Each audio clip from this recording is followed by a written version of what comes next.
Mahigpit na nakabantay ang mga otoridad sa talamak na bentahan ng mga paputok online. Kabilang na dyan ang mapanganib na boga. Nasa frontline balitang yan si Brian Castillo. Walang kamalay-malay ang lalaking ito na nagbebenta umano ng boga online. Na pulis pala ang katransaksyon niya. Kaya nang iabot na niya ang ibinibentang package sa kanilang tagpuan sa Pili, Camarines Sur. Agad siyang pinusasan ng mga tauhan ng PNP Anti-Cybercrime Group. May pulis kami.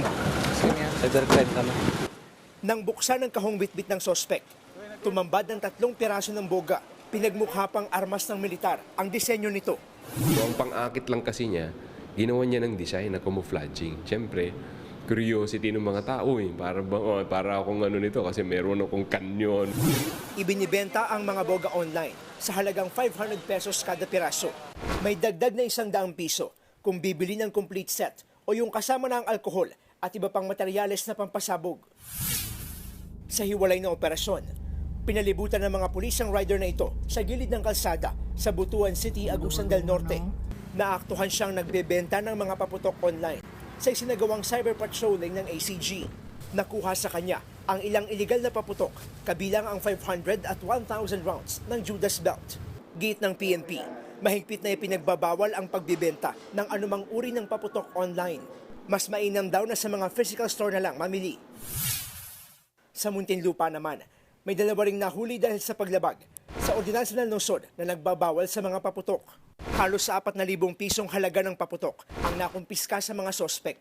Bukod sa mga illegal na paputok, binabantayan din ng PNP ang mga insidente ng indiscriminate firing o ang pagpapaputok ng baril.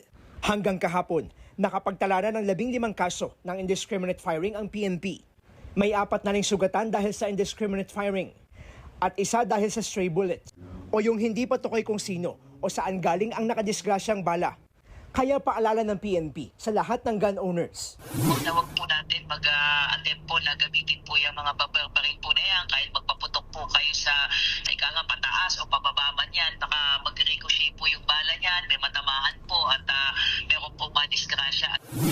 Nagbabalita mula sa frontline, Brian Castillo, News 5. Mga kapatid, Jiggy Manikad po, iba na ang may alam at may pakialam sa panahon ngayon.